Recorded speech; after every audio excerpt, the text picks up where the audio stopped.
Assalamualaikum warahmatullahi wabarakatuh. Sebelumnya, terima kasih atas waktu yang diberikan kepada saya.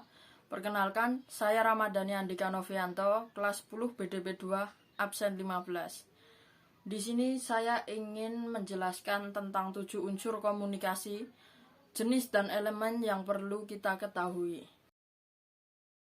Bagi Anda pemilik bisnis atau manajer, sangat penting untuk mengetahui apa saja unsur komunikasi dan aspek yang terjadi dalam kehidupan Anda dan akan berdampak pada bisnis. Berikut adalah pembahasan lengkap. Komunikasi dapat diartikan sebagai proses tentang pertukaran fakta atau ide antara orang-orang yang memegang posisi berbeda dalam suatu organisasi untuk mencapai harmoni bersama. Proses komunikasi bersifat dinamis daripada fenomena statis. 7 unsur komunikasi adalah 1. Pengirim. Unsur komunikasi pertama adalah pengirim. Orang yang ingin menyampaikan pesan dengan maksud menyampaikan informasi dan ide kepada orang lain dikenal sebagai pengirim atau komunikasi. Yang kedua adalah ide. Ini adalah pokok bahasan komunikasi.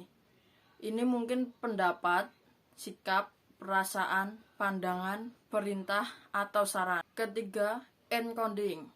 Karena pokok bahasan komunikasi bersifat teoritis dan tidak berwujud, penyampaiannya selanjutnya memerlukan penggunaan simbol-simbol tertentu, seperti kata-kata, tindakan, atau gambar. Konversi materi pelajaran menjadi simbol-simbol ini adalah proses pengkodean. Yang keempat adalah saluran komunikasi.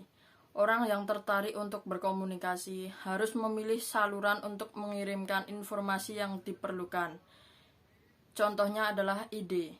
Informasi ini dikirimkan ke penerima melalui saluran tertentu yang dapat berubah formal atau informal. Yang kelima adalah penerima. Penerima adalah orang yang menerima pesan atau untuk siapa pesan tersebut dimaksudkan. Penerimalah yang mencoba memahami pesan dengan cara sebaik mungkin dalam mencapai tujuan yang diinginkan. Yang keenam adalah decoding. Orang yang menerima pesan atau simbol dari komunikator mencoba untuk mengubah yang sama sedemikian rupa sehingga dia dapat mengekstrak maknanya menjadi pemahaman yang lengkap. Yang terakhir atau yang ketujuh adalah umpan balik. Unsur komunikasi yang terakhir adalah umpan balik atau feedback. Umpan balik adalah proses untuk memastikan bahwa penerima telah menerima pesan dan memahami dalam pengertian yang sama, seperti yang dimaksudkan pengirim. Setelah unsur-unsur komunikasi, kita juga ada aspek dalam komunikasi. 1. Encoding dan decoding. Encoding mengacu pada proses mengambil ide atau citra mental, mengasosiasikan citra itu dengan kata-kata dan kemudian mengucapkan kata-kata itu untuk menyampaikan pesan. Decoding adalah proses kebalikan dari mendengarkan kata-kata, memikirkannya, dan mengubah kata-kata itu menjadi gambaran mental. Yang kedua adalah penghubung. Istilah komunikator atau penghubung mengacu pada semua orang dalam interaksi atau pengaturan ucapan. Yang ketiga adalah pesan. Pesan tersebut melibatkan perilaku verbal atau non-verbal yang dilakukan oleh komunikator yang diafsirkan dengan makna oleh orang lain. 4. Saluran. Saluran adalah alat yang sangat sederhana untuk menyampaikan pesan. Dalam komunikasi, tatap muka saluran melibatkan semua indera kita. Jadi, saluran adalah apa yang kita lihat, dengar, sentuh, cium, dan mungkin apa yang kita rasakan.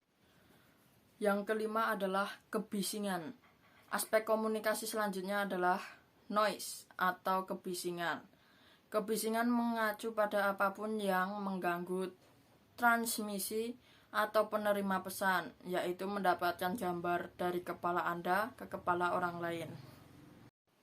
Yang keenam adalah cara pandang. Cara pandang kebanyakan orang tidak terlalu memikirkan proses komunikasi.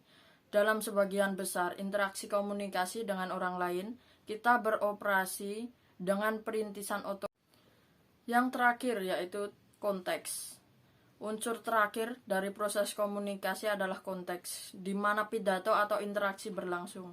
Dalam konteks 1980-an, diajarkan sebagai latar fisik aktual tempat komunikasi terjadi, seperti rumah, tempat ibadah, apartemen, tempat kerja, restoran yang bising, atau toko bahan makanan.